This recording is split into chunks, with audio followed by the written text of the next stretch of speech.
vice-président du Sénat. Vous présidez la délégation chargée des nouvelles technologies numériques. On vous connaît pour votre combat en faveur de l'indépendance des journalistes et du pluralisme des médias. Luc Hermann, vous êtes journaliste, producteur de l'agence Première Ligne Télévision qui réalise entre autres le magazine que vous connaissez tous, Cache Investigation sur France 2. Alice Antôme, vous êtes journaliste, spécialiste du numérique, directrice exécutive de l'école de journalisme de Sciences Po et contributrice à l'Oxford Institute for the Study of Journalism. Merci à tous les 5 d'être là pour la deuxième partie de cet après-midi. La première partie a été très riche. Elle nous a permis vraiment de cerner la complexité de la situation et de la menace, j'allais dire.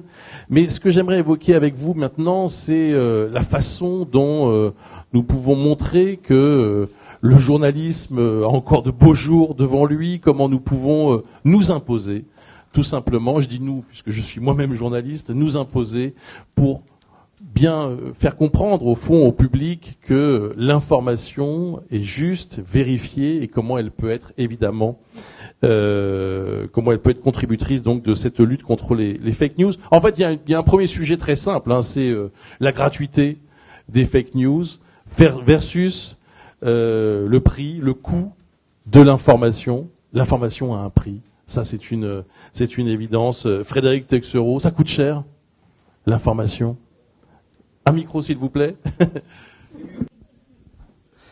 Oui, bien sûr, ça coûte cher. C'est des équipes. Le principe des agences de presse, c'est un encadrement. Donc, les équipes éditoriales sont importantes. C'est nécessaire parce que quand on confie une enquête à un journaliste, il part lui-même avec ses propres idées. Donc, il travaille pas tout seul.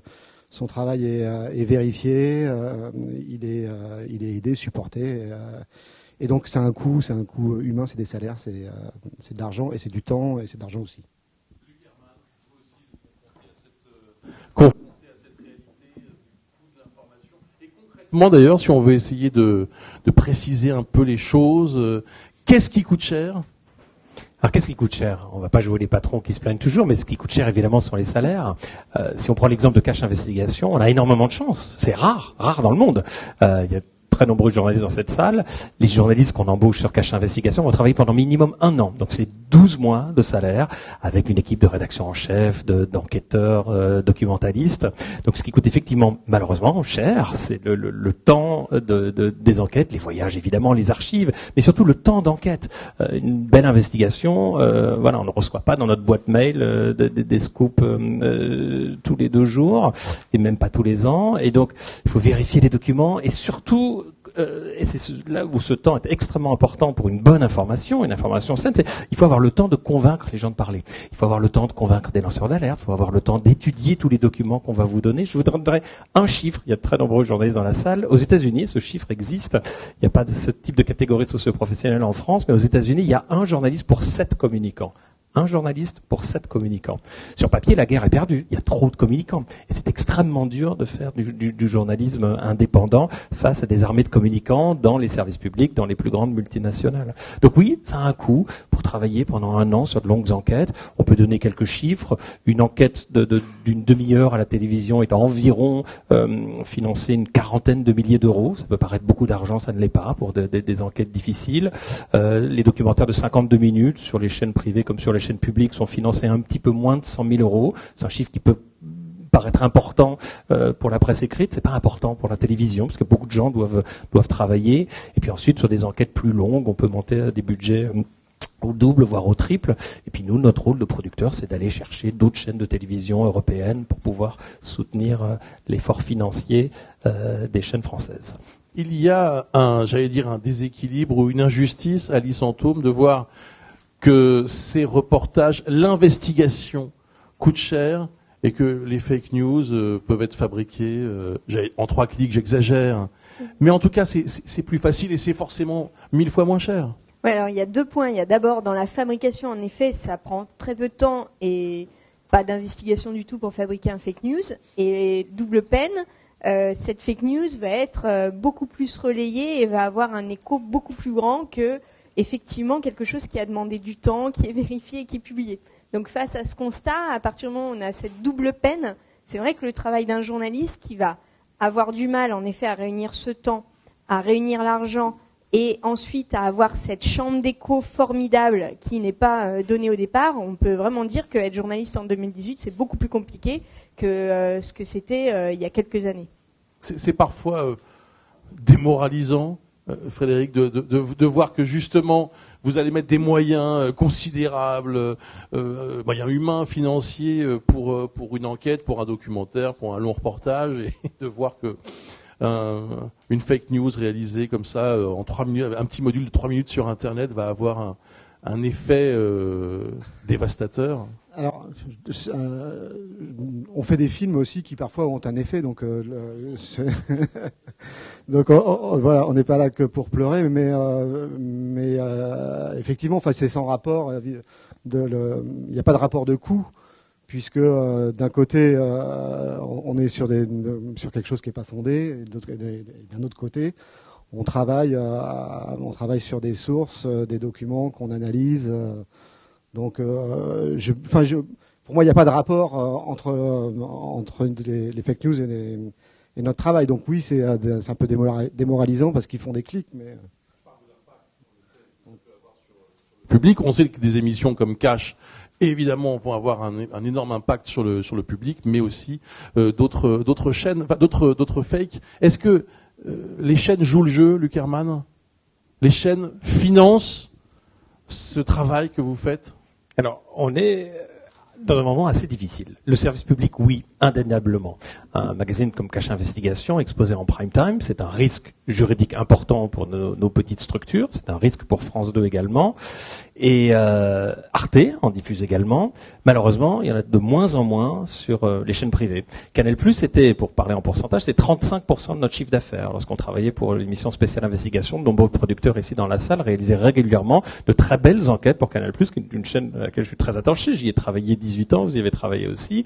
Et aujourd'hui, malheureusement, il n'y a plus de documentaires d'investigation sur Canal+. Il n'y en a pas sur TF1, il n'y en a pas sur M6 non plus. Il y a de très belles enquêtes, mais pas de l'investigation qui va aller travailler sur des thématiques et sur des grandes multinationales. Malheureusement, il n'y en a pas. Donc, les chaînes publiques, oui, jouent le jeu. Beaucoup, France Télévisions, France 2, France 3, France 5 et également Arte. Mais donc, ça fait peu d'espace quand même, assez peu d'espace. Je me tourne maintenant vers Virginie Marquet et David Assouline. Est-ce que l'investigation, c'est une réponse à ce fléau qu'on présente, et ce fléau que représentent les fake news? Monsieur Assouline. Bonjour. Oui, bien entendu, mais c'est largement insuffisant. Je lisais par hasard un article qui a été publié il y a quelque temps par BuzzFeed, Feu, sur un Américain, Aviv Ovadia, qui montrait comment, avec les technologies nouvelles, il y avait des investissements gigantesques, notamment dans l'intelligence artificielle, pour fabriquer des informations plus vraies que vraies, des fausses informations plus vraies que vraies, indécelables, et que ça va aller en exponentiel. Par exemple, un discours d'un chef d'État avec sa voix exacte, ses intonations, et un contenu complètement trafiqué qui dit l'inverse ou autre chose que ce que dit ce chef d'État. Je ne sais pas si vous imaginez les implications. Donc, comment, si on va à une source et qu'elle semble absolument imparable parce que devançant, du point de vue technologique, tout ce que nous utilisons, comment on réagit? Probablement, et c'est pour cela que je pense qu'on ne met pas assez d'argent, moi, que ça coûte cher. Non, plutôt l'inverse, que la fake news peut coûter très cher, parce que certains investissent dans la fake news. Des États peuvent investir et d'autres malfaisants peuvent investir et investissent déjà de façon très massive avec beaucoup d'argent, et qu'il faudrait, par exemple, que nous investissions autant dans la manière de parer à cela. Il n'y a que par la technologie, je le dis bien, qu'on peut parer, c'est-à-dire détecter, être aussi avancé dans l'intelligence artificielle, sourcées, etc. Bon, donc c'est un aspect de la réponse à votre question. Ensuite, je pense encore, puisque quand même si on discute de cela, c'est qu'il y a une loi qui n'est pas encore discutée au Sénat, qui va arriver fin juillet, quand tout le monde sera en vacances, parce qu'elle va se finir à l'Assemblée finalement vers mi-juillet, donc nous, elle ne va nous arriver que le 24 juillet. Bon. Moi, je pense que je continue à penser que la parade première, c'est l'éducation. Dès le plus jeune âge, à un monde complètement nouveau. C'est pas seulement le problème des fake news, c'est que beaucoup d'informations arrivent tout simplement par l'image. Or, nous avons bâti tout notre système éducatif sur l'analyse critique de l'écrit. Tout est basé là-dessus. On fait de l'analyse de texte en français, du commentaire de texte. C'est à travers l'écrit que nous avons développé l'ensemble des capacités des citoyens à pouvoir avoir un point de vue sur les choses du monde, sur tout ce qu'ils découvrent du monde. Or, on est complètement en retard, ou on minimise, ou on pense que c'est un plus sur l'image. Or, l'accès au monde et à une vision du monde, et à quasiment tout ce qui est première connaissance dès le plus jeune âge, c'est l'image. Et il n'y a pas d'éducation au décryptage de l'image. On ne fait pas d'analyse de l'image. On ne développe pas ce sens qui est absolument essentiel. On le fait un peu plus. Moi, j'avais fait un rapport en 2007 le proposant, mais ça apparaît toujours comme un plus, un correctif. Il n'y a pas de matière enseignée et ensuite sanctionnée, entre guillemets, sanctionnée en termes d'évaluation réelle, d'examen, etc. Ça reste un plus, on le fait ou on ne le fait pas. Et la structure même de l'éducation, où on aurait pu mettre les documentalistes qui ont toujours joué ce rôle au cœur d'un dispositif interdisciplinaire pour cela, n'est toujours pas fait.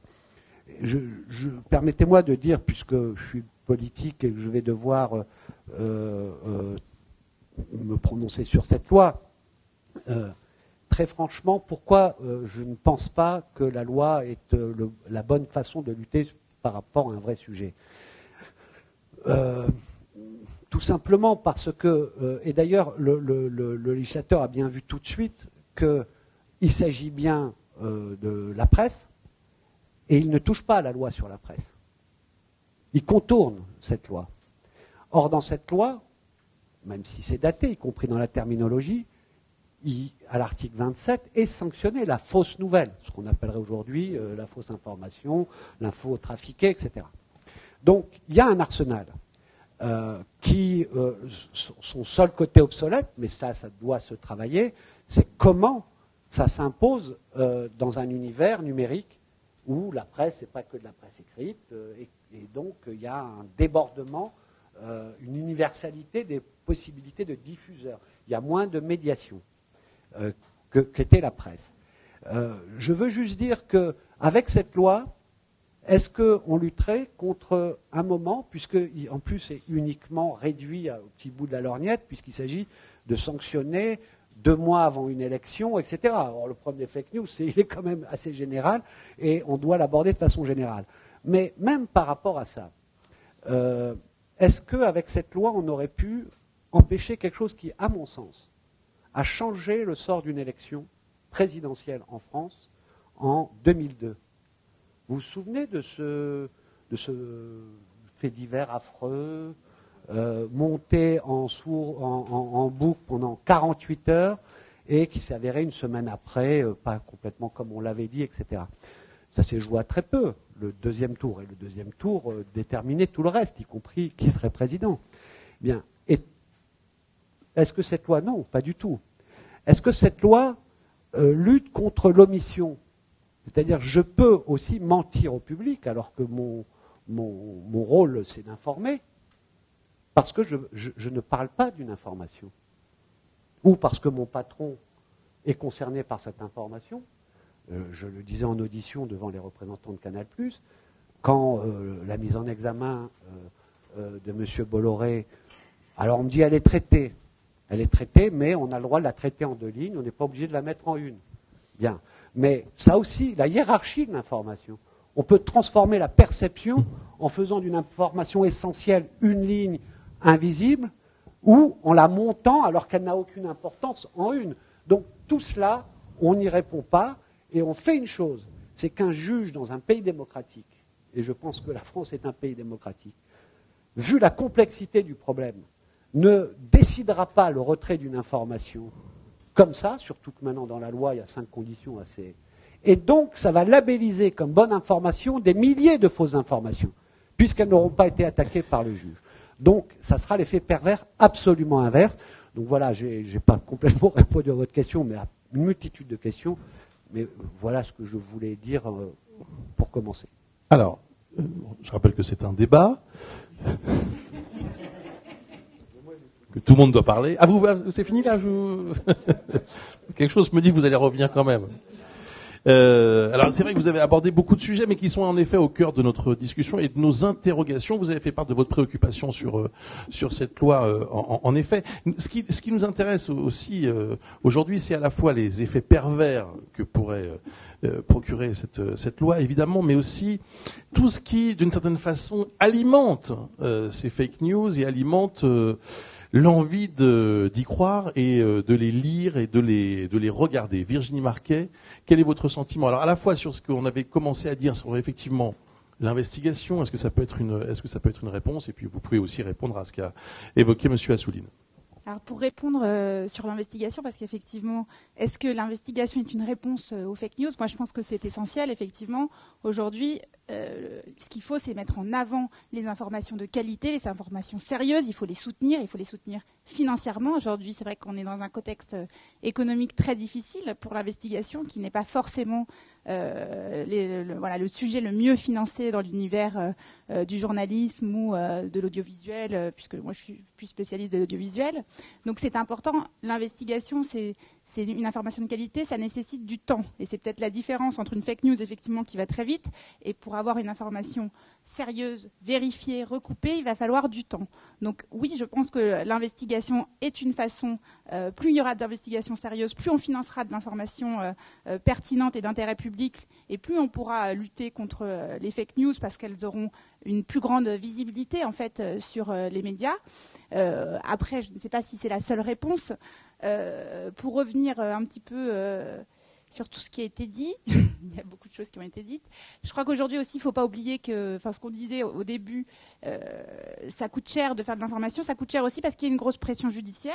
Alors je viens, excusez-moi, c'est ma partie, mais je suis avocate, donc c'est vrai qu'il y a beaucoup. Aujourd'hui, quand on fait de l'information, de l'investigation, il y a une grosse pression des multinationales et même de tous les acteurs qui font des procédures qui coûtent très cher, qui sont longues et qui sont onéreuses. Et on parle beaucoup de la loi sur les fake news, mais moi j'ai envie aussi de revenir sur un autre sujet qui est la loi secret des affaires, qui a été votée il y a peu de temps. Et cette loi secret des affaires, c'est aussi une façon de mettre un peu l'information sous cloche, puisque aujourd'hui, dès l'obtention de certaines informations, les journalistes, les lanceurs d'alerte, les multinationales, pas les multinationales, les ONG, les chercheurs pourront être poursuivis. Donc voilà, les fake news, c'est quelque chose, mais je pense qu'il faut vraiment aujourd'hui miser aussi sur l'investigation et la soutenir financièrement.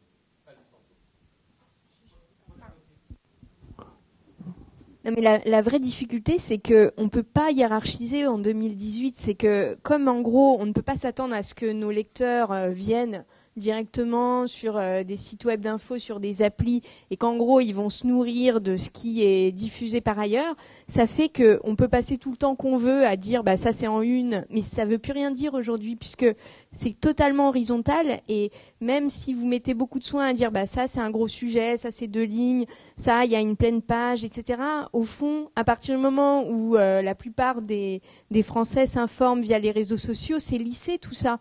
Donc tout ce travail qu'on pouvait faire par le passé, on va dire que oui, on peut toujours le faire, mais ça a moins de sens parce que ça correspond pas aux usages d'information des jeunes ou même de la plupart des Français aujourd'hui. Et c'est ça la très grande difficulté, c'est que tous nos réflexes du passé, hiérarchiser, dire ça je mets pleine page ou j'y consacre beaucoup de temps, à l'ère où on n'a plus la maîtrise de la distribution et de la circulation, on est obligé de revenir sur nos réflexes d'antan pour penser autrement. C'est-à-dire, qu'est-ce que va voir, comment va accéder mon lecteur à une information. Ça se trouve, il va y accéder comme la plupart des Français, encore une fois, via un tweet. Vous savez pas à quelle heure. C'est peut-être même pas le média qui va en être le premier diffuseur. Donc on perd complètement la main sur la partie distribution. Et c'est pour ça que c'est un challenge incroyable aujourd'hui. Mais pour donner un peu une note optimiste et pour vous parler, moi, de mon point de vue, là, on vient de finir, nous, les admissions à l'école de journalisme de Sciences Po et on a un pic dans le nombre de candidatures. Énorme. On a plus 130% de candidats qui se présentent à notre école. Et j'ai parlé à mes confrères d'autres écoles de journalisme et ils ont le même type de pic. Ça veut quand même dire que même si on dit que c'est désastreux pour la presse, que les fake news c'est terrible, il y a quand même un entrain incroyable de la part des jeunes de niveau Bac+3 pour essayer de résoudre cette problématique. Ça leur donne une vraie envie. Ils savent que justement cette défiance généralisée dont on parle sans arrêt, eux ils ont envie de jouer un rôle et d'inventer des nouvelles formes de journalistique. Et vraiment, je vous dis parce que c'est les chiffres de la semaine dernière, on a un vrai entrain, un vrai enthousiasme des jeunes pour essayer de participer de ce renouement avec le public. C'est vrai que c'est paradoxal parce qu'on a à la fois des changements des modes de consommation, des médias, de l'information, voilà, on s'informe différemment. Et puis il y a aussi la défiance, vous l'avez dit. Alors je ne sais pas si on peut voir ensemble ce sondage IFOP qui est terrible, qui montre que 36% des Français pensent que les médias sont largement soumis aux pressions des pouvoirs politiques et de l'argent. Qu'est-ce que ça vous inspire, Frédéric Texereau? Vous êtes parfois confronté à ce genre de soupçons, le fait d'être alors déjà, effectivement, c'est une des règles quand on fait de l'investigation, c'est que il y aura toujours quelqu'un pour dire qu'on fait mal notre travail et qu'on est partisan et que ce qu'on dit c'est faux. Donc comment dire, le travail journalistique est toujours contesté par ceux qui en sont l'objet. Donc de ce point de vue-là, ça peut effectivement brouiller les pistes parce que les fake news sont contestées aussi. Et quand on fait un film sur, par exemple, les politiques frappent souvent sur la presse en accusant les journalistes d'être partisans, les entreprises pareil. Donc effectivement, c'est vous pouvez être vous-même soumis à ce genre de pression. On est soumis régulièrement à ce genre de pression. Là, on avait fait une fois, parce que monsieur est au Sénat, on avait fait une fois un film sur le Sénat qui racontait son fonctionnement. Ça s'est terminé au CSA parce que à l'époque le président du Sénat n'avait pas apprécié le film. Et que donc il avait envoyé courrier sur courrier jusqu'à ce que finalement le CSA fasse des remontrances à France Télévisions. Enfin, c'est une pression politique de base, quoi. Monsieur Assouline, est-ce que lorsqu'on est au pouvoir, on fait pression? Je dis au pouvoir parce que quand on est dans l'opposition, c'est plus compliqué, mais quand on est au pouvoir, on fait pression sur les médias. Ça existe?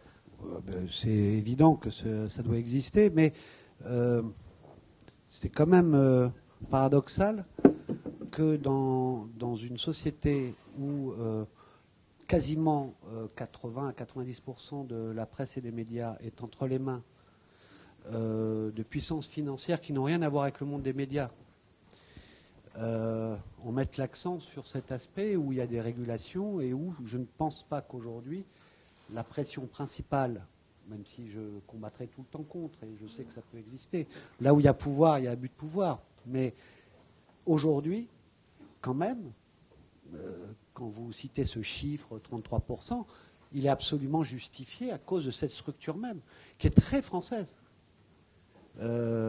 Très française dans le sens où ce sont des groupes financiers qui ont, dans leur quasi-totalité, aucun rapport avec le monde des médias et de la presse. C'est-à-dire que l'objet premier de leur puissance financière et de leurs intérêts sont ou dans le BTP, ou dans l'armement, ou dans les ports en Afrique, ou ailleurs. Donc ça, c'est préoccupant. D'autant que ça, c'est encore une particularité française, que ces grands groupes vivent de la commande publique en grande partie. Donc, il y a une espèce de consanguinité avec ce que vous dites, c'est-à-dire l'État et le pouvoir politique. Et c'est ce double problème qui est majeur. Après, sur le plan politique, les pressions. J'ai parlé avec pas mal de responsables de l'audiovisuel qui peuvent recevoir ce genre de pression, c'est-à-dire en général l'audiovisuel public. Sur les 5 années qui se sont écoulées avant l'année dernière, aucun n'a de souvenir d'avoir reçu même un demi-coup de fil. Par contre, je mets en garde, même avec le sourire, même en parlant du Nouveau Monde, on peut mettre des coups de pression insensés, et ce n'est pas l'horizontalité, hein, là c'est la verticalité, hein, sur l'ensemble de ce monde médiatique et journalistique, sans forcément aller au bout. Par exemple, dire on va arrêter avec les nominations, dans les 4 mois, on va changer tous les PDG de l'audiovisuel public, ça ne sera plus le CSA et tout. On trempe dans les chaumières, on ne le fait pas finalement, mais on peut faire une conférence de presse annonçant une réforme de l'audiovisuel, une ministre, accompagnée de tous les responsables audiovisuels, comme si c'était des responsables d'administration. Et ça ne choque plus personne. Mais il y a eu un gros coup de pression avant pour leur dire maintenant c'est comme ça. Bien, donc je dis ça, mais je dis aussi loi fake news, secret des affaires, et à un moment donné, quand il y a des points, on peut faire une ligne. Et cette ligne est quand même une ligne nouvelle, parce qu'elle ne se fait pas avec la grimace et l'air méchant, mais il y a aujourd'hui une pression globale, politique, heureusement qu'il y a des régulations démocratiques, sur le monde de l'audiovisuel, de la presse et de la liberté d'informer des journalistes. La concentration des médias, est-ce qu'on peut en parler? En effet, bon, de toute façon, c'est évident pour tout le monde. Maintenant, vous avez raison de le rappeler. C'est tellement régulièrement expliqué qu'on ne peut pas dire que ce soit quelque chose de caché. Les Français savent. Les Français savent ça. Est-ce que nous sommes obligés de laisser les règles telles qu'elles existent? On a pensé toujours qu'il y avait un problème dans la concentration des médias. Et donc, dans les lois 86, notamment, on a cherché une régulation pour la radio, pour la télé, pour la propriété de la presse. Il y a des niveaux de concentration qui ont explosé parce que le monde médiatique a complètement été bouleversé. Donc les enjeux sont ailleurs. Et je pense, moi j'avais, je crois en 2009 ou 2009, déposé un projet de loi anti-concentration qui essayait de mettre des curseurs de concentration différents. On m'a dit, c'est bien, c'est une bonne intention, sauf que la loi n'est pas rétroactive. Ça veut dire que tous les groupes en place, ça ne s'appliquera pas... ça s'appliquera qu'aux nouveaux entrants, donc ça empêchera encore plus la concurrence. Donc, je pense qu'il faut remettre ça sur le tapis et voir comment on peut trouver des moyens de mieux réguler, mais on ne peut pas se satisfaire d'un monde médiatique et de l'information qui est à 90% entre les mains de puissances financières qui ont relation avec l'État et qui... Non, mais certainement on peut avoir des désaccords, mais moi je l'affirme, ce n'est pas possible de continuer comme ça, parce que la base même de l'information libre, c'est qu'elle soit pluraliste, c'est qu'on ait le choix. Or, on n'a plus le choix. Regardez la PQR.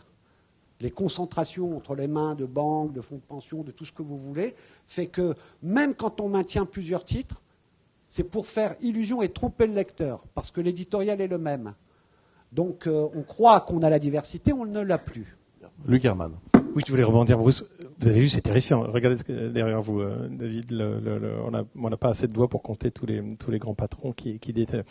Donc, on peut avoir une lecture assez pessimiste, parce qu'on est dans un pays assez particulier, et une lecture assez optimiste. Regardez, depuis l'élection de Donald Trump, les chiffres d'abonnement au Washington Post, au New York Times, pour ne prendre que ces 2 grands quotidiens de la côte Est aux États-Unis, ont explosé. Et des chiffres d'abonnement payants. Regardez le succès de Mediapart. Regardez le succès en audience des débats, des documentaires sur le service public, sur Arte, comme sur les chaînes de France Télévisions. Regardez le dynamisme de certains petits sites internet indépendants de province qui doivent pas bien vivre. Ça c'est sûr, il n'y a pas beaucoup de sous, mais des gens se battent à Lille, à Bordeaux, à Marseille, des sites comme Mars Actu, des sites dans le nord de la France également, pour aller contre l'ordre établi, ou peut-être malheureusement certains journalistes, et pas tous, parce que beaucoup de journalistes en PQR se battent contre les pouvoirs locaux, mais c'est très difficile. Donc Moi, je pense qu'il y a quand même un peu d'espoir. C'est-à-dire que quand on regarde les chiffres d'audience, quand on regarde le succès indéniable de Mediapart sur un modèle 100% payant, il y a une réelle demande dans notre pays de gens qui ont besoin de s'informer, d'aller au-delà de ce fil Facebook qui, même s'il a été modifié ces derniers temps, reste quand même rempli de bêtises, de gens qui cherchent du sens, en gros, et qui ont compris qu'une information ne peut pas être gratuite. On est dans une maison exceptionnelle ici à l'AFP. Ça coûte extrêmement cher d'avoir des correspondants dans le monde entier. On ne peut pas tout faire depuis sa chambre et un petit lien Facebook tout seul. Donc il y a quand même un peu d'espoir. Voilà. Certes, il y a une concentration énorme et j'ai un peu le sentiment, parce que j'interviens souvent en école du journalisme, avec des gens qui nous disent ouais, vous faites le malin, vous avez 6 numéros de Cache Investigation par an, vous travaillez pendant 1 an. C'est vrai, on peut faire un peu les malins. Mais moi je leur demande souvent, et je sais pas, j'étais en boucle il y a encore 3 semaines à l'ESJ à Lille, ils l'ont tweeté d'ailleurs, c'était rigolo. J'ai dit mais réveillez-vous, à vous d'aller voir vos rédacteurs en chef pour dire je la sens pas cette info. Instillez un peu de doute dans vos papiers, sinon vous perdrez les lecteurs. Et peut-être le lendemain, vous y revenez, donc levez-vous un peu plus tôt demain matin, revenez un peu demain soir, allez titiller votre rédacteur en chef, votre rédactrice en chef pour dire « je la sens pas cette info, il y a un truc ». Vous découvrirez peut-être pas une énorme manipulation. En revanche, vous continuerez à gagner la confiance du public en expliquant que vous pensez qu'il y a un loup, ou comme disait Thomas Huchon tout à l'heure en disant « je ne sais pas », ou surtout qu'on apprenne à plus, je trouve qu'on s'excuse pas assez, à tout plus, la presse écrite le fait beaucoup, en télévision on le fait très peu, à dire ben voilà, pense sur le bec, on a fait une petite erreur de chiffres, et pour continuer à gagner la confiance des lecteurs, sinon nous les perdrons à jamais. On peut parler aussi du secret des affaires, on l'a évoqué brièvement tout à l'heure, parce que l'investigation, on le sait, est importante et indispensable pour redonner confiance aux citoyens dans leurs médias. Est-ce qu'il n'y a pas des freins, en effet, alors comme cette loi sur le secret des affaires qui a été adoptée en avril dernier, par le Sénat d'ailleurs, définitivement hier. Alors, c'est un frein pour vous? Je crois que oui. La question, si je dois répondre juste oui ou non, oui, c'est un frein. Oui, c'est un frein parce que, pour nous, elle va totalement à l'inverse justement de la tendance qui est la volonté de diffuser librement des informations d'intérêt public, de transparence dont on parle, mais ou en tout cas de transparence sur des informations importantes. Cette loi, déjà, elle permet, ce qu'on disait tout à l'heure, de contourner la loi de 1881, la loi sur la presse, donc c'est un problème important. Cette loi, elle inverse les principes démocratiques, c'est-à-dire qu'elle fait du secret des affaires un principe général avec une définition, on n'est pas tous d'accord, mais que moi je trouve très large et qui peut permettre de mettre n'importe quoi sous le sceau du secret. Et elle fait de la liberté d'information, qui est une liberté publique fondamentale, fondatrice de notre démocratie, elle en fait une exception. Donc effectivement, moi je pense que c'est un frein. Alors on nous dit effectivement, il y a des garanties qui ont été prévues par ce texte. Il y a des garanties, il y a des exceptions qui prévoient que certaines informations, si elles sont diffusées dans le cadre de la liberté d'informer, elles ne seront pas condamnées. Mais ce qu'on explique, c'est qu'aujourd'hui, au vu du contexte financier très très fragile en fait des personnes qui font de l'investigation, parce que comme on le disait, il faut du temps et de l'argent pour faire de l'investigation. Et bien aujourd'hui, on va ouvrir une nouvelle arme juridique. On crée un nouveau fondement qui va permettre à des acteurs qui ont pour le coup plus de moyens que la plupart des médias qui font de l'investigation, qui vont pouvoir poursuivre les journalistes, poursuivre les lanceurs d'alerte. Et ça, en fait, c'est cette arme juridique, c'est ça le danger, c'est le fait de pouvoir initier une procédure. Et c'est pas tant l'issue judiciaire au bout de plusieurs années. Peut-être qu'effectivement, à la fin, vous serez libéré, vous ne vous serez libéré. Il n'y a pas encore de peine de prison, mais vous serez, vous serez relaxé. Mais en tout cas, vous serez poursuivi et ça va vous coûter cher. Donc, on va essouffler les médias, on va essouffler les lanceurs d'alerte et on va essouffler l'accès à l'information à la fin. Et c'est ça le problème de ce texte, qui prévoit en plus des sanctions énormes, parce qu'on sort des textes habituels de presse, donc on est dans des préjudices commerciaux, et donc c'est des préjudices qui sont totalement, qui ne sont pas adaptés à l'univers de l'information tel qu'il est aujourd'hui. Donc c'est ça qu'on a essayé de faire entendre, et on a échoué pour l'instant, ce n'est pas terminé, il y a un recours qui va sûrement être fait devant le Conseil constitutionnel, mais en tout cas, ce qu'on a essayé de faire entendre, voilà, les sénateurs notamment, mais en tout cas, on a essayé de faire entendre raison là-dessus et on n'a pas eu d'écoute, en tout cas, parce que ce n'est pas encore une fois l'issue judiciaire qui nous fait peur, c'est la possibilité d'introduire des actions judiciaires qui coûtent cher. Et donc, il y a un autre point qui est très important, moi, il me semble, dans ce texte, c'est que les poursuites sont possibles dès l'obtention des informations. Et donc, c'est pas seulement la publication qui est poursuivie par cette loi secret des affaires, c'est l'obtention. Ça veut dire quoi? Ça veut dire qu'un journaliste, un lanceur d'alerte d'ailleurs, ou une source qui va avoir un certain nombre de documents et qui va le donner au journaliste pour sa publication, avant même la diffusion, il pourra être poursuivi.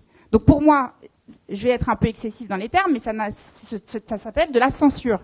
Ça s'appelle la censure que la loi de 1881 a voulu stopper. Parce qu'on pourra empêcher, c'est un juge qui décidera de qui peut diffuser ou pas une information. Luc. Oui, très courant. Et ça peut se passer devant un tribunal de commerce, pas devant un tribunal d'instance qui est habitué aux affaires de presse. On n'est absolument pas... En fait, on a été assez dépassé et je crains que la profession, malheureusement, ne se soit pas assez mobilisée. On a essayé, on a diffusé des textes, on a été un peu manifesté, on a été soutenu par le Parti socialiste, soutenu par des députés de la France insoumise. Malheureusement, les différents députés qui ont été rencontrés par le collectif Informer n'est pas un délit, qui est un collectif très large d'agences de presse, de journalistes de télévision, de journalistes de presse écrite, d'agences de presse, de grandes chaînes de télévision. On n'a absolument pas été entendu par les députés de La République En Marche qui ont tous vu ça comme étant une réelle protection du droit des affaires. Il n'y a aucun problème, on n'est pas irresponsable. Il faut un secret des affaires, mais uniquement face à vos concurrents. Donc cette loi, qui a probablement tous les mérites d'exister, doit absolument protéger un brevet. Il n'est pas question qu'une start-up française se fasse piquer son brevet par une multinationale chinoise. Malgré tout, cette loi, sous le prétexte de réguler et de protéger les entreprises françaises, comme l'explique Virginie, c'est-à-dire que vous êtes journaliste, vous rencontrez un lanceur d'alerte, vous rencontrez un syndicaliste qui va vous donner un document capital sur une entreprise qui ne va pas bien et qui peut-être prépare un plan social. Vous faites votre boulot, vous le diffusez pas dans la prochaine dépêche dans la demi-heure. Vous appelez l'entreprise qui est mise en cause. Le fait de détenir ce document, qui a peut-être été fuité, qui a peut-être été raconté, ou qui n'est peut-être pas dans son intégralité sur la place publique, en tout cas n'est pas public, l'entreprise peut vous poursuivre. Je pense qu'on gagnera avec de très bons avocats comme Virginie Marquet, on gagnera, mais on gagnera dans combien de temps? Parce que la multinationale de l'autre côté, ou le service public, va faire appel, en gros va mettre une pression considérable sur des journalistes pigistes, sur des agences de presse comme les nôtres qui sont de petites structures, comme sur des très grosses structures qui vont avoir peur d'avoir un procès face à une énorme multinationale française qui va dire « moi je vais vous traîner devant les tribunaux parce que vous avez eu une virgule d'un document de mon entreprise ». Cette loi est absolument inique, très dangereuse. Et on vous souhaite bonne chance pour faire annuler tout cela au Sénat. Oui, pourquoi il y a eu si peu de prise en considération de l'importance? Je l'ai vécu moi-même auprès de mes collègues, et même ceux qui étaient de mon bord politique. Il y a une méconnaissance de ces enjeux-là, une vraie méconnaissance. La loi portant sur le secret des affaires avec... la mise en avant contre l'espionnage, etc., et qu'il faut défendre notre industrie, etc. Bon, on a vu cet aspect. Et on a considéré que tout ce qui était dangereux, on exagérait la chose. Parce qu'ils ne savent pas à quel point. Le problème ne va pas être in fine, parce que, comme vous le dites, avec des avocats, avec des bonnes plaidoiries, avec un certain nombre de garanties et d'état d'esprit global qui peut exister en France dans l'interprétation de la loi, etc. Quand il s'agit de la presse, en particulier, il y a une attention. On n'est pas encore en Hongrie ou en Pologne, mais ça pourrait venir. Donc, les parlementaires voient tout ça et disent mais vous exagérez. Parce qu'ils ne savent pas à quel point ça va être de l'autocensure. Ça ne va pas arriver devant les tribunaux. Ça va être en amont autocensuré. Pourquoi? Parce que l'armada de ces multinationales qui peuvent être mises en cause, ce sont des dizaines d'avocats qui sont sur l'affaire, qui sont payés, qui ont des moyens énormes, et que les rédactions, même une rédaction d'un média qui a pignon sur rue, va dire, bon allez, tu t'embarques pas dans cette truc-là, parce que le risque derrière, nous, il est trop gros.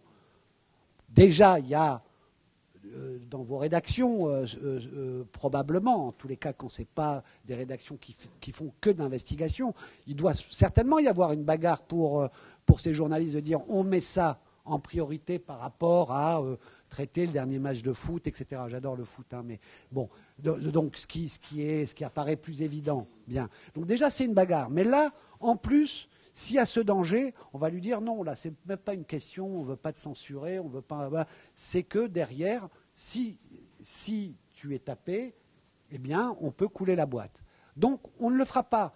Et c'est ça le principal danger pour moi de cette loi, plus que tous les autres. Et on a un monde politique qui connaît trop peu ces enjeux d'indépendance des médias, de liberté d'informer. Je vous le dis. Pourquoi ? Parce qu'il faut faire du lobbying au-delà, quand je dis du lobbying au sens positif du terme, de l'information, de multiplier les réunions où ils sont invités, et pas les spécialistes. Parce qu'il y a quelques spécialistes au Sénat, même quand ils ne sont pas de mon bord politique, ils savent de quoi on parle. Voilà, ils savent de quoi on parle. Et très souvent, quand ils sont républicains, ils se saisissent des choses. Et à l'Assemblée aussi. Mais la masse, c'est pas ça. Ils sont représentants de leur territoire, ils sont sur les histoires économiques, agricoles, tout ce que vous voulez. Ce sont leurs préoccupations, ils sont bons, ils connaissent. Et faire partager les enjeux culturels et les enjeux d'information et de médias pour convaincre la masse des parlementaires, bon, des fois c'est très bien pour nous, je finis là-dessus, quand on est spécialiste. Parce que comme tu es le spécialiste, quand tu parles, c'est toi qui sais, c'est toi qui as raison. Donc moi, dans mon groupe, j'ai souvent pas eu beaucoup de problèmes pour convaincre, parce qu'on disait, lui, il connaît, sa position, c'est la nôtre. Bon, quand c'était des sujets plus faciles. Mais c'est souvent comme ça que ça se passe. Mais si, par contre, il y a un enjeu et des pressions inverses qui arrivent, eh bien, ils sont souvent largement démunis de ces enjeux. Donc j'encourage aussi à ce qu'il y ait beaucoup plus de campagnes et d'information et de pédagogie des journalistes, des médias, des gens concernés pour informer et faire que ces enjeux deviennent des enjeux de société sur le débat public et pas des enjeux de spécialistes. Par rapport à ça, effectivement, c'est le temps qui nous a manqué. Et en fait, il y a un point commun, en tout cas, entre la loi fake news et la loi secret des affaires, c'est qu'on n'a pas eu de temps. Et en fait, elles ont fait l'objet de procédures accélérées. C'était des propositions de loi qui ont été faites en procédure accélérée. Donc, il n'y a pas eu de débat démocratique autour de ces textes. Et c'est ça le problème. On nous dit aujourd'hui, le problème des fake news, c'est un problème très essentiel, etc. Mais en fait, ce sont des lois qui posent des questions sur des libertés fondamentales, sur des sujets essentiels, et il faut le temps de la réflexion. On n'a pas le temps de la réflexion, on ne l'a pas eu, on n'a pas pu avoir de concertation efficace et utile. On a réussi un peu à se parler avec certains membres du Parlement qui étaient plus ou moins ouverts et qui connaissaient déjà ces questions. Dès qu'on avait le temps de rencontrer les gens, ils étaient sensibles à ces dangers et aux risques qu'on en pointait, mais on n'a pas eu le temps parce que les procédures accélérées qui sont mises en place aujourd'hui pour aller vite et faire sortir ces projets ne nous permettent pas d'intervenir efficacement. J'aimerais, pour avancer un petit peu, qu'on évoque aussi le rôle du CSA. Parce que c'est vrai qu'on se pose beaucoup de questions depuis le début de cet après-midi sur l'indépendance, le pluralisme, le pouvoir d'investigation. Est-ce que le CSA joue son rôle ? Est-ce que le CSA, qu'on qualifie de gendarme, parfois est assez sévère ? Je pense à certains reportages, par exemple, sur le Crédit Mutuel, qui ont été, on peut le dire, censurés. Est-ce que ce sont... Bon, est-ce qu'on peut... Qui ose prendre la parole ? Je pense que ça va être à nouveau Virginie. Je sens que je suis dans une position de neutralité qui me permet de répondre. Non, clairement. Enfin, moi, j'estime que le CSA n'a pas joué son rôle et j'avais d'ailleurs alerté au moment de cette affaire du Crédit Mutuel, de ce reportage qui a été censuré, n'ayant pas peur des mots. Le CSA, alors qu'on lui a mis entre les mains à l'époque avec le collectif Informer n'est pas un délit, un tas d'éléments, de documents très précis pour montrer qu'il y avait une censure directe éditoriale de la part de l'actionnaire sur le contenu. Le CSA n'a pas joué son rôle en nous disant qu'il n'en avait pas les moyens. On n'avait pas la même analyse parce que le CSA a su à certains moments être très interventionniste sur l'éditorial, même sur certains documentaires, sur certaines émissions où il se permettait d'intervenir et de dire que ce qu'on pouvait ou ne pas dire ou traiter dans un sujet. Mais là, étrangement, c'est vrai que sur ce Crédit Mutuel, il a estimé que ça ne relevait pas de ses prérogatives et pas de ses compétences. Est-ce que vous vous sentez, Frédéric, protégé par le CSA, pas assez soutenu ? Qu'est-ce que vous en pensez ? Le CSA, moi je pense que qu'il se mêle de la ligne éditoriale des émissions et que je pense pas que ce soit son rôle. Donc voilà, clairement, ça a été le cas sur moi plusieurs fois, enfin sur plusieurs de mes films. Mais ça a été le cas par exemple dans le film dont je parlais tout à l'heure sur le Sénat, où ils avaient publié, ils ont envoyé à France Télévisions un rappel à l'ordre, ce qui est un truc quand même étonnant. Rappelé à l'ordre France Télévisions parce qu'ils jugeaient que le ton du reportage, du documentaire en l'occurrence, n'était pas adapté, et que le film était partisan. Donc ils se sont adressés directement à la présidence de France Télévisions. C'est quand même un acte pour moi de censure. Alice. M'extraire un petit peu du monde audiovisuel pour parler des prérogatives que veut s'allouer le CSA sur le numérique. Ça fait des années que c'est une demande du CSA que de devenir aussi le gendarme du numérique. Apparemment, c'est quand même en passe d'aboutir à l'occasion de cette loi fake news. Et c'est vrai que, alors, pas d'offense à certaines personnes ici présentes, mais à part quelques personnes qui connaissent vaguement ou très bien le domaine du numérique, globalement, le CSA n'est pas du tout connu pour avoir une expertise sur le numérique qui leur permettrait d'aller assez loin sur ces sujets. Il faut parler avec les plateformes, avec des Américains, essayer de comprendre la façon dont ils réfléchissent. Et c'est pas que une histoire de régulation, c'est une histoire de compréhension des règles qui sont sur le planisphère et pas seulement la France. Et c'est vrai que c'est un travail qui aujourd'hui n'est pas fait ou pas assez. Et il me semble que effectivement en termes d'expertise, l'expertise, il faut qu'elle soit nombreuse, diversifiée, etc. Elle n'est pas aujourd'hui au sein du CSA. Tout du mot pour vous répondre sur le CSA. Pas mal de personnes mises en cause dans des documentaires font appel au CSA avec une sorte de... Ils peuvent, parfaitement, mais une sorte de supra, je trouve. Il se trouve que nous, on était plutôt bien traités. Je vais vous donner un exemple très précis, mais une sorte de supra-autorité, mais en demandant au CSA d'agir comme un juge, en fait, d'agir comme une chambre d'instruction ou ce qu'on appelle la 17e à Paris, le tribunal de grande instance et des affaires de la presse. Et donc nous, il nous est arrivé plusieurs fois. Alors, à nouveau, nos enquêtes ne sont absolument pas au-dessus des lois et les personnes qui sont mises en cause peuvent parfaitement attaquer si elles se sentent diffamées. Et donc, il nous est arrivé plusieurs fois d'avoir à répondre directement au CSA. Ça prend beaucoup de temps. On a joué absolument le jeu. Nos dossiers ont été étudiés et il n'y a pas eu de suite par la suite. Et d'ailleurs, le CSA a publié un avis public qui disait on ne voit pas de problème dans cette enquête. C'est vrai qu'il y a un cas emblématique ces 2 dernières années, c'est le cas parce qu'on n'a pas nommé les chaînes, on n'a pas nommé Vincent Bolloré qui a donc imposé à Canal+ de ne pas diffuser une enquête sur le Crédit Mutuel. Cette enquête a été diffusée sur France 3. Vous connaissez avec cette très jolie formule de l'effet stressant qui fait que cette enquête a été beaucoup plus regardée sur France 3 en clair dans le magazine Pièce à conviction qui est une très belle case d'investigation sur France 3 était beaucoup plus regardée que s'il avait été diffusé sur Canal+ en codé.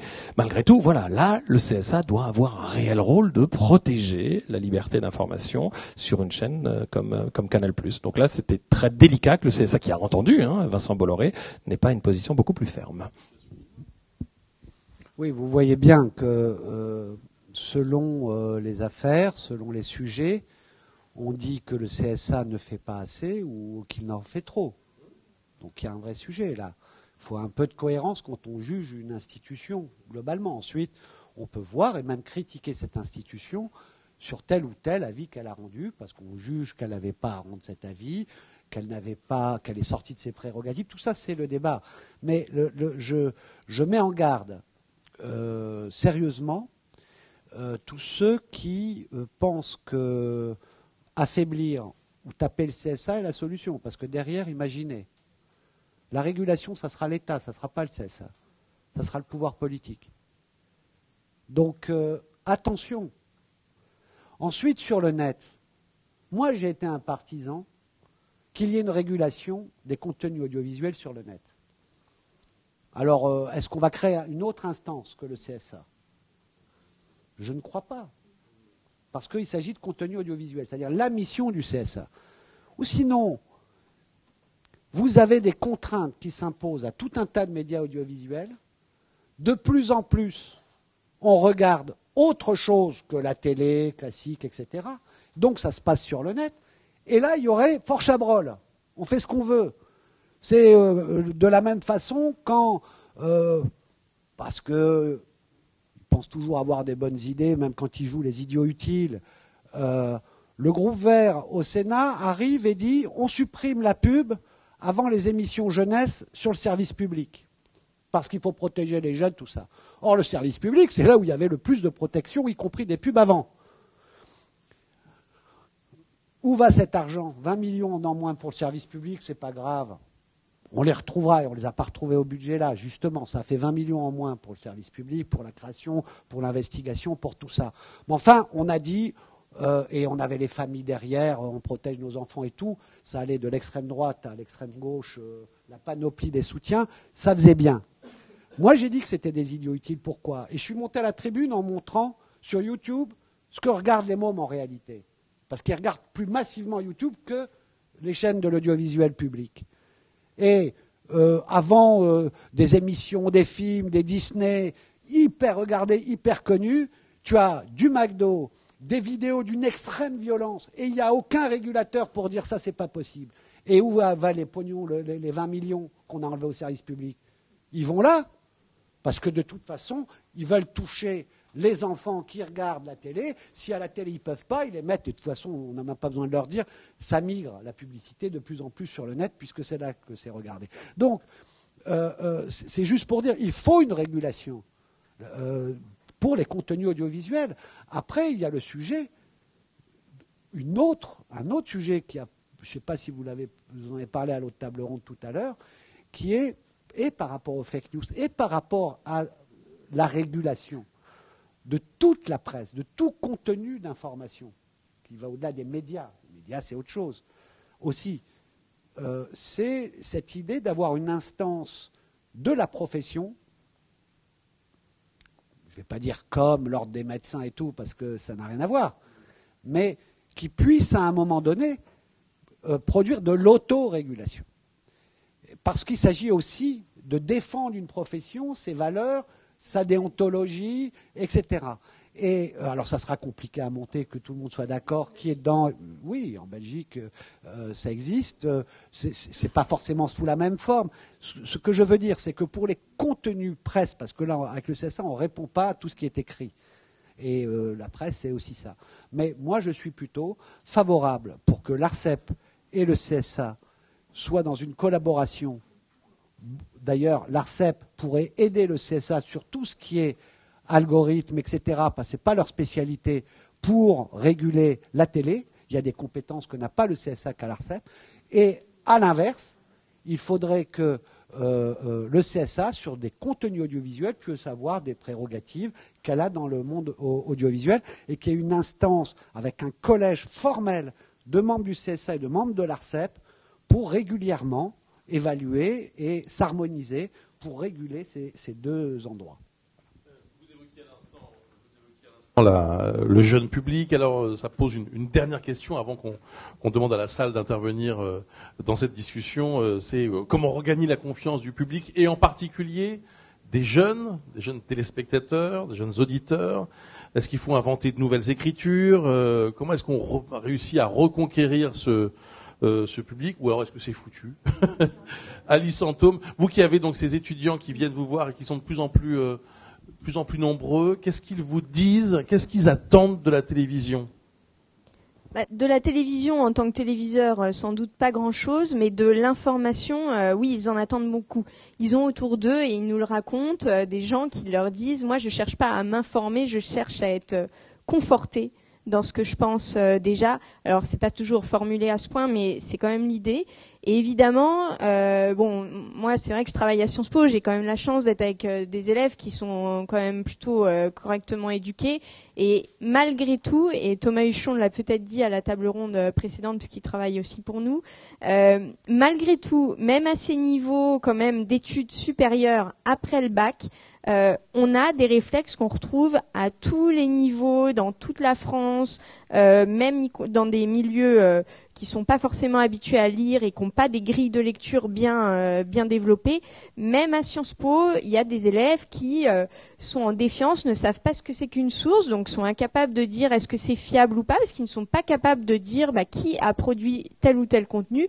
Ils n'ont pas connaissance de la recherche de cette date. Est-ce que c'est une vidéo qui date vraiment d'aujourd'hui? Est-ce qu'elle n'a pas déjà été diffusée il y a 2 ans? Et est-ce que ça parle vraiment du Kenya? Maintenant, les trottoirs au Kenya, ils sont pas du tout comme ça, donc c'est pas possible que ça soit, ça reflète la réalité du Kenya. Toute cette grille de lecture qui est questionner la source, la date de publication, le contenu des images, vous en parliez David Assouline, sur la couleur des trottoirs, est-ce que c'est orange, est-ce que c'est gris, ça dit des choses finalement du lieu que c'est censé raconter.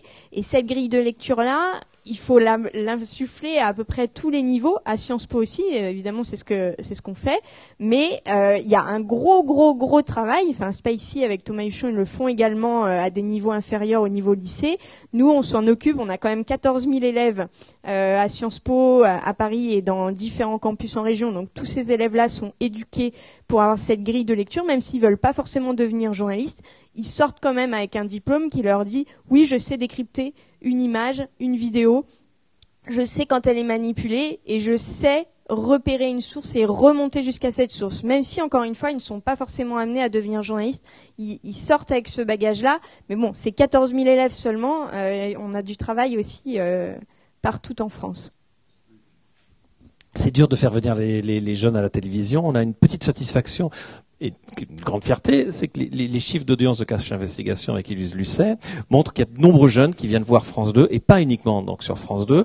On est parmi les premiers producteurs à avoir créé une chaîne YouTube. Moi, j'étais un peu contre au début en disant non, les gens vont venir nous regarder sur France 2 ou sur France.tv, qui est le système de rattrapage de France 2. Et puis finalement, on a créé une petite chaîne sur YouTube qui, à chaque numéro, est regardée par environ 1 200 000 téléspectateurs. Et on arrive à des chiffres de 5 millions de téléspectateurs cumulés, ce qui est énorme pour une investigation complexe de longue haleine. Et on regarde dans les chiffres, on regarde vraiment les chiffres de médiamétrie très précisément et les courbes d'audience et les âges.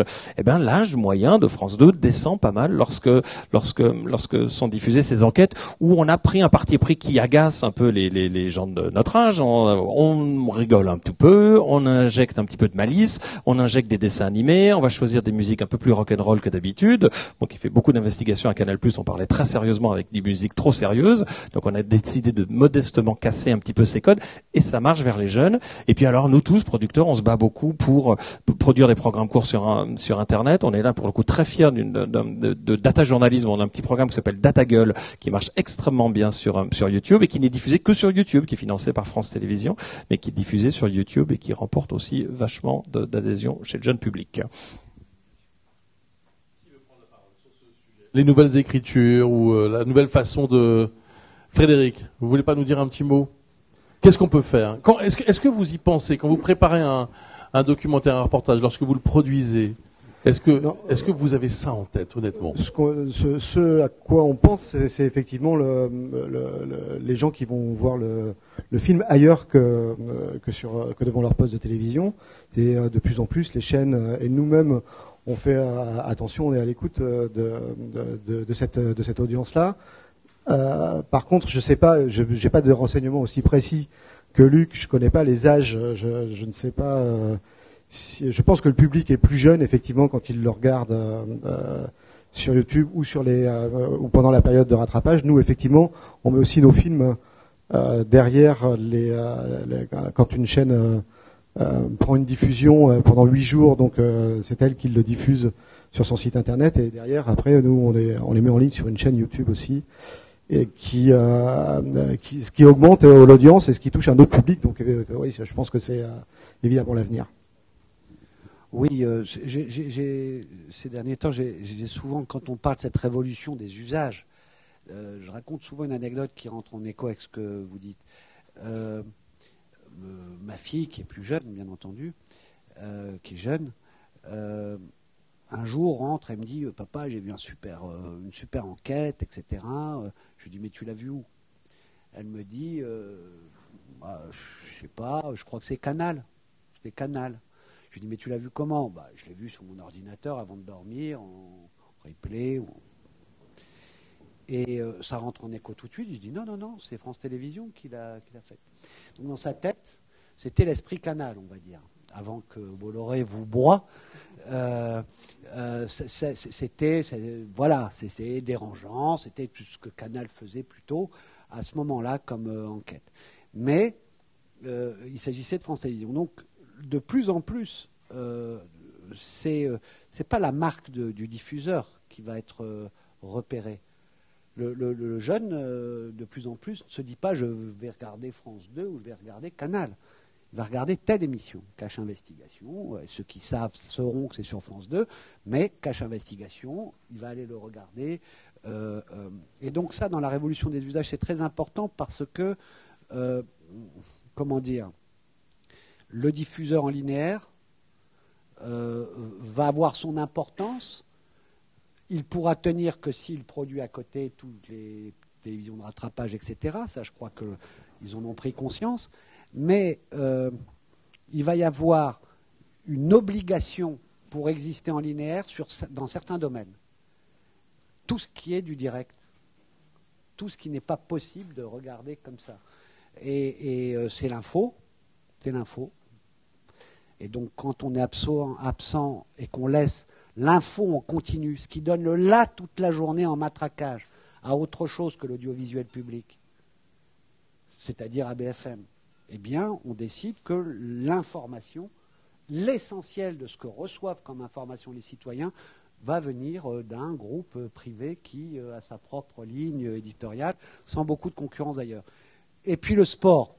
Et d'ailleurs, France Télévisions, qui a quasiment arrêté avec le sport parce que c'est cher, va manquer à un des services absolument nécessaires pour justifier le linéaire. Il doit y avoir le divertissement quand c'est des grands événements en direct, etc.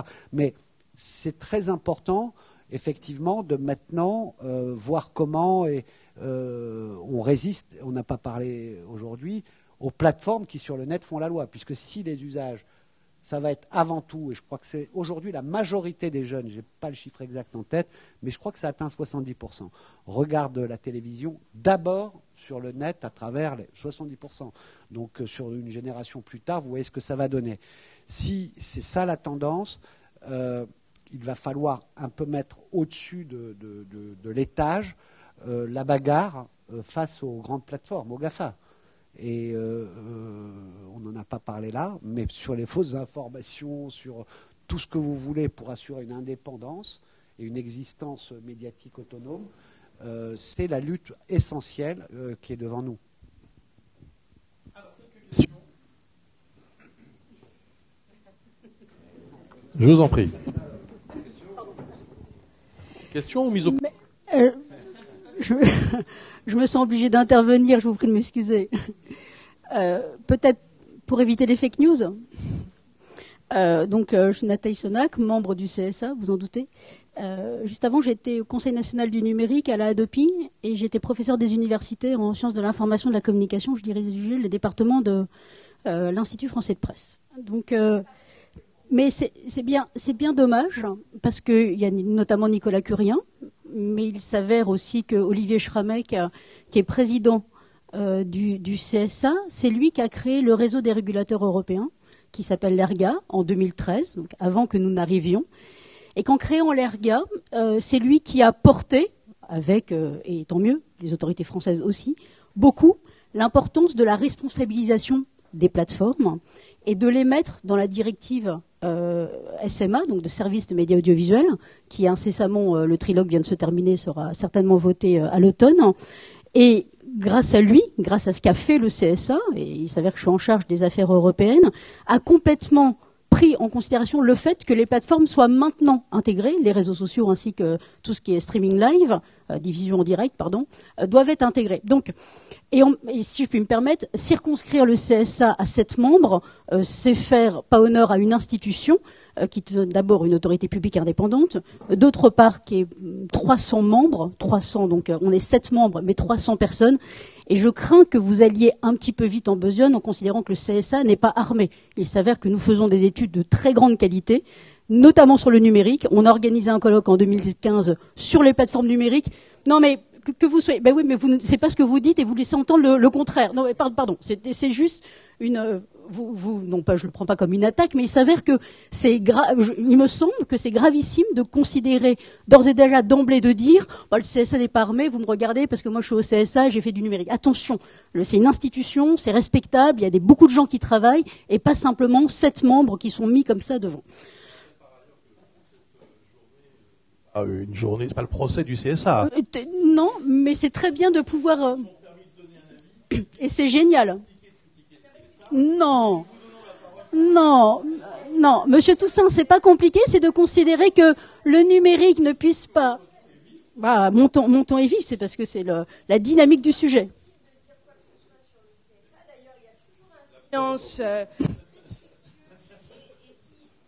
C'est pas vrai. CSA sur l'audiovisuel, on ne dit rien sur le prestige et sur la qualité des membres sur l'audiovisuel. Mais c'est vrai qu'à un moment donné, quand la question nous est posée, oui. Et à chaque fois, moi j'ai participé à énormément de tables rondes sur des plateaux télé, etc. Comme effectivement, il y a quand même un tout petit souci que quand mais on est... Il y en a plein des soucis. Mais... Non. En général, moi c'est vrai que je me permets de mettre les pieds dans le plat sur le numérique. Mais je trouve... Non, mais répondre aux questions qui nous sont posées. Si nous-mêmes on ne peut pas répondre, ça n'a pas de sens. Mais vous avez le droit, mais c'est pas pris comme une. Non, je ne trouve pas. Il n'y a pas dans ce débat sur le CSA des rares, intrépides, courageux qui osent critiquer, parce que je vous signale que Nicolas Sarkozy voulait liquider le CSA et que j'ai entendu la même chose du côté de l'actuel pouvoir. Donc c'est pas grand courage de dire pareil, de dire non mais c'est pas, on peut ne pas dire liquider. Non, je propose qu'on avance un petit peu. Pardon. Oui. Non mais c'est pas. Et ça, non mais là, ce que j'allais dire, là où je vous rejoins sur les questions du numérique, elles demeurent, elles sont extrêmement complexes.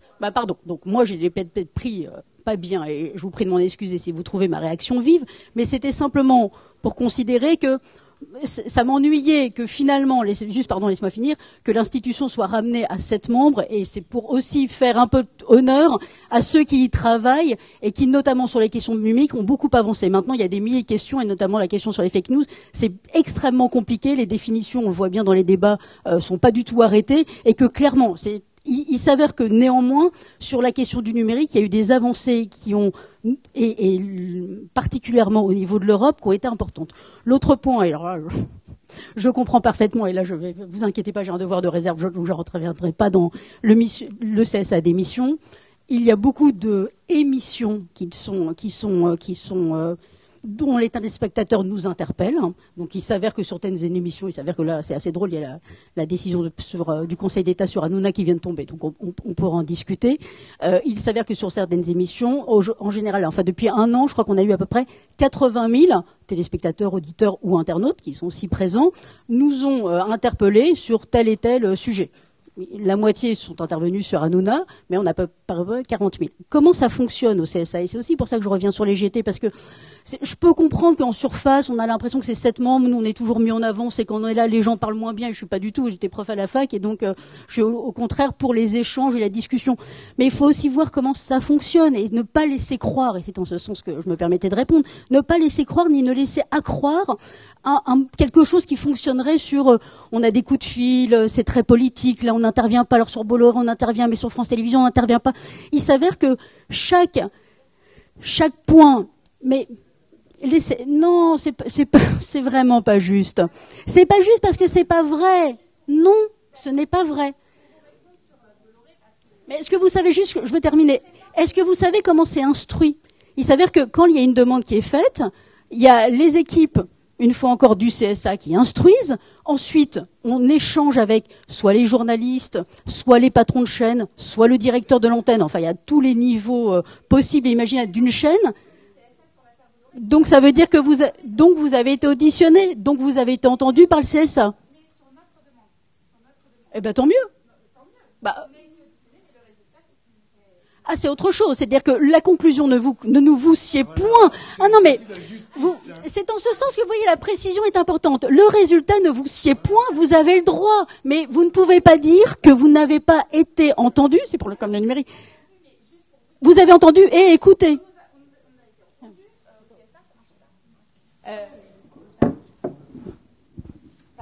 On a été auditionné, on a été entendu, et ce que je vous dis, c'est qu'effectivement, le CSA nous a dit qu'il n'avait pas la compétence, c'est la réponse qu'on a eue, et le résultat, effectivement, ne nous convient pas, mais je l'ai dit, enfin, après, on peut... Il n'a pas la compétence sur quoi? Quel est le point précis sur lequel il ne l'a pas? Eh bien, c'est... Parce que la convention de Canal+ prévoit l'indépendance éditoriale, c'est dans les prérogatives du CSA d'assurer l'indépendance éditoriale vis-à-vis de l'actionnaire.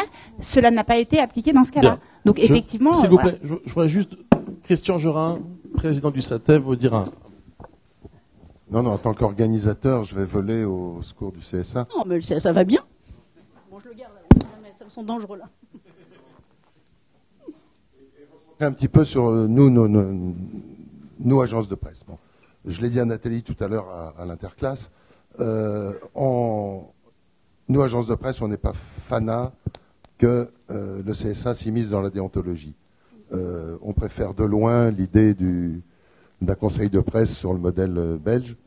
On l'a dit, on s'est même accroché assez sévèrement au moment de la censure, entre guillemets, des images de guerre sur le Mali. Mais à la décharge du CSA, je voudrais dire quand même une chose, c'est que souvent les chaînes interprètent et précèdent et vont au-delà de la volonté du CSA. Je prends un seul exemple. Le CSA, c'est justement a conclu, enfin, c'est une directive ou un règlement, comme qu'on ne doit pas montrer des inculpés ou des mis en examen menottés, puisque c'est la loi. Voilà, bon. Quand José Bové sort du tribunal et qui brandit ses menottes, cette image-là, c'est pour qu'elle soit vue, et lui souhaite qu'elle soit vue.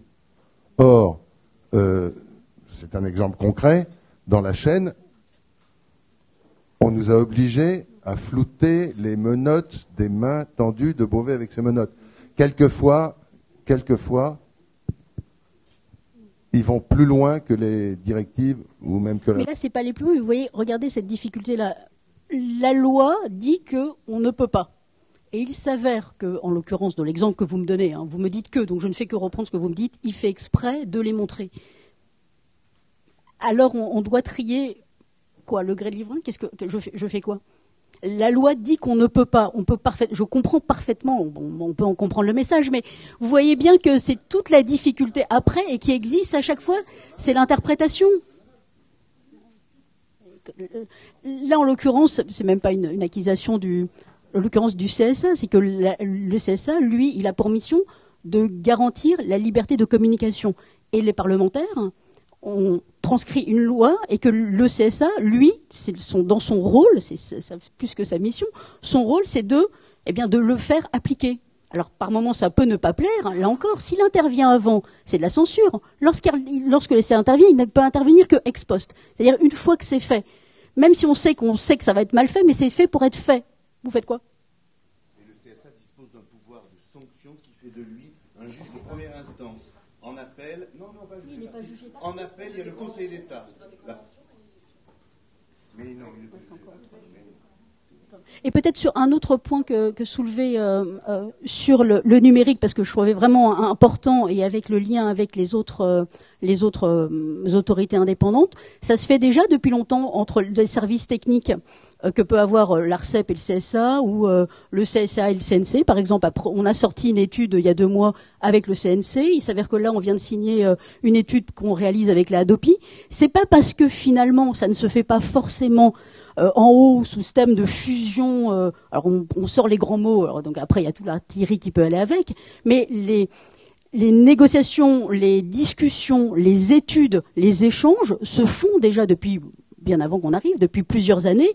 Après, la question de est-ce qu'il faudrait, sur des cas précis, qu'il y ait un collège commun, est-ce qu'il faut aller plus loin? Parce que finalement, aujourd'hui, on n'est plus tellement, on dépasse la question de la convergence, on est plus dans la question d'une autorité de data, puisque c'est la question finalement de la data quand elle est mise. Ces questions-là sont évidemment posées. Mais en tout cas, les échanges ont commencé depuis longtemps et s'accélèrent évidemment et sont de plus en plus nécessaires à l'heure du numérique, c'est clair. Quelqu'un? Monsieur, je vous en prie. On va vous donner un petit micro, s'il vous plaît, pour qu'on vous entende. On a parlé de l'accessibilité de l'information, mais on n'a pas parlé de neutralité du net par rapport à ce qui se passe aux États-Unis, etc. Donc je pense que c'est un point important. On parle des fake news, mais encore faut-il avoir l'information. Qui veut répondre? La question de la neutralité du net, on n'a pas eu le temps de l'aborder, mais vous avez raison, c'est clé, parce que si en effet, je caricature pour ceux qui savent pas trop de quoi il retourne, si en gros YouTube appartient à Google, comme vous savez, et que Google favorise la remontée des liens de YouTube au détriment, par exemple, de, je dis n'importe quoi, Vimeo, Dailymotion, il y a une prépondérance qui est donnée au contenu sur YouTube en défaveur d'autres services qui ne sont pas la propriété de Google. Et ça peut aller très très loin. Enfin, ça veut dire aussi... Exactement. Donc et comme en France, en effet, vous le savez sans doute, il y a plus de 90% des Français qui passent par Google pour s'informer. On voit là que le poids du choix de l'algorithme, parce qu'on croit toujours qu'un algorithme c'est une entité anonyme qui est fabriquée comme ça, mais non, il y a quand même des gens qui les paramètrent et qui décident des paramètres. Quand il y a une faveur qui est donnée à un service plutôt qu'un autre, en effet, ça a un impact énorme sur ceux qui sont moins bien référencés. Alors, la conclusion, on est là depuis 14h30. La conclusion de cette deuxième table ronde, je vais demander à Julien Pin de nous rejoindre. Julien qui est présentateur de l'émission de fact-checking, l'Instant Détox sur France Info.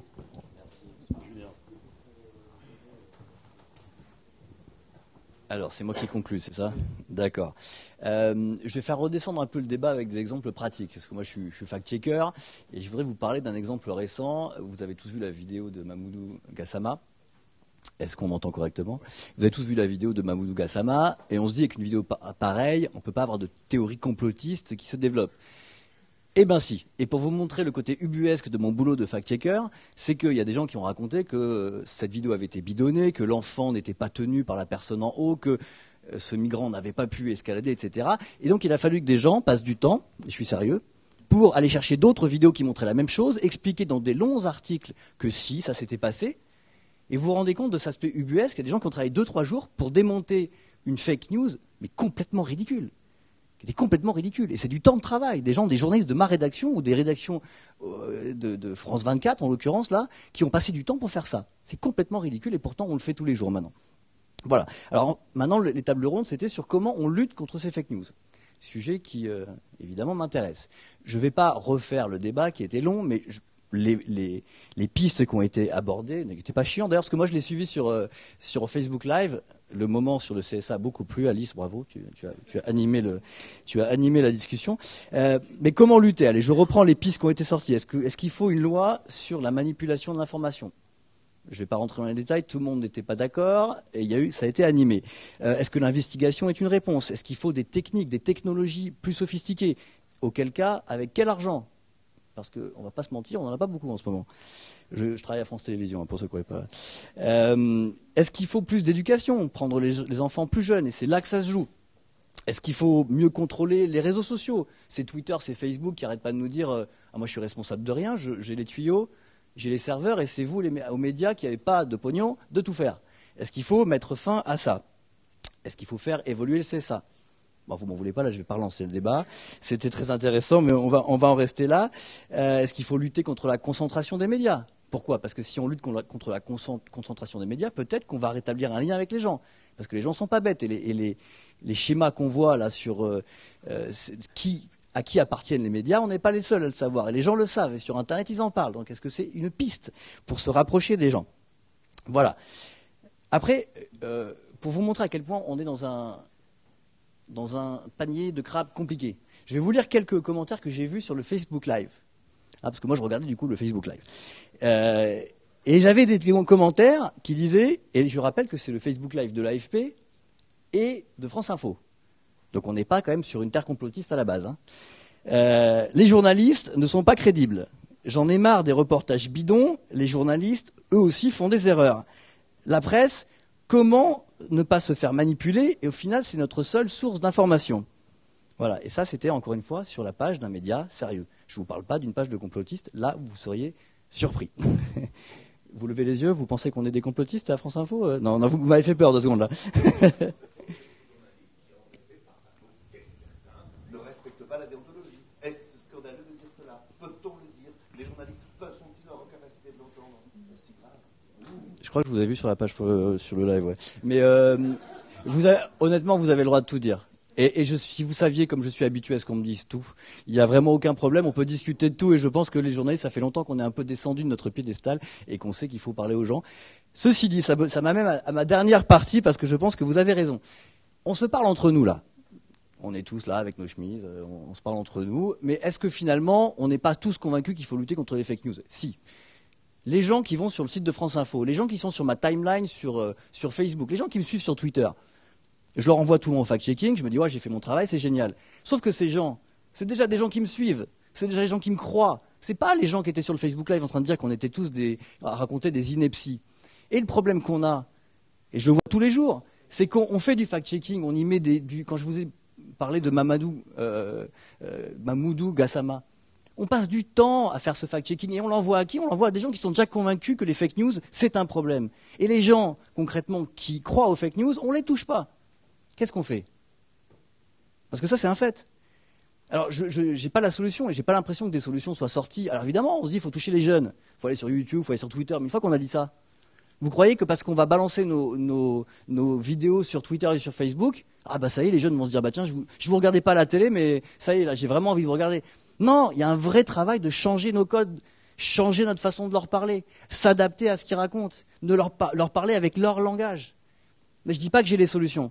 Mais s'il y a bien un point qui est clé, à mon avis, c'est pas tellement de faire notre travail de fact-checking et de journalistes de qualité. Et ça, on le sait le faire. Vous avez la crème de la crème, là, des gens qui savent faire de l'investigation, qu'on développe. Si, moi je le dis dans ma voix. Je pense qu'on a des gens qui sont extrêmement compétents dans le journalisme, qui sortent des infos, qui sortent des affaires, qui font progresser la démocratie. Mais le problème, c'est qu'on ne touche plus les jeunes, et notamment, je vais le dire, les jeunes des quartiers. On les touche plus du tout.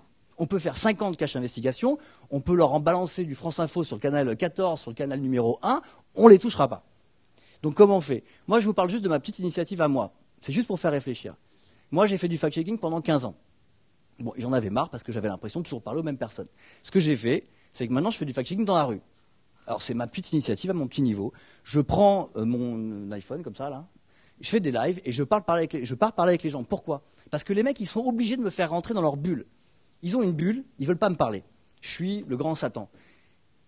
Et bien là, je ne leur donne pas vraiment le choix. Enfin, je leur demande si j'ai le droit de leur parler, évidemment. Mais après, je parle à des kidams, à n'importe qui, et notamment beaucoup avec des jeunes des quartiers. Au premier abord, en général, ça ne se passe pas bien. Et après, on établit un dialogue. Et c'est ça qu'il faut arriver, c'est établir ce dialogue avec leur code.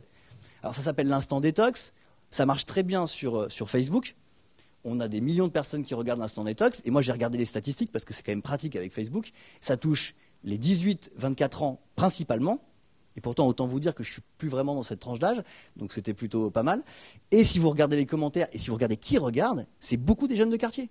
Moi, pour la première fois de ma vie, ça fait 10 ans que je fais de la télé, bon, je suis pas Pujadas, mais les seuls qui me reconnaissent dans la rue, c'est des jeunes de quartier, c'est des conducteurs de Uber, ceux qui viennent me voir et qui me disent « sympa l'instant détox ».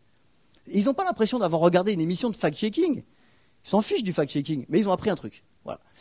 Ça, c'est ma petite initiative, à mon niveau à moi, à France Info, qui n'est pas la plus grosse chaîne en ce moment dans le domaine de l'information. On se bat. Mais ceci dit, je pense que s'il y a bien une réflexion qu'on doit tous avoir, les producteurs, les avocats, les politiques, c'est arrêter de penser le journalisme de qualité. On sait le faire. Mais comment on va se reconnecter, et notamment avec les quartiers? Voilà, merci.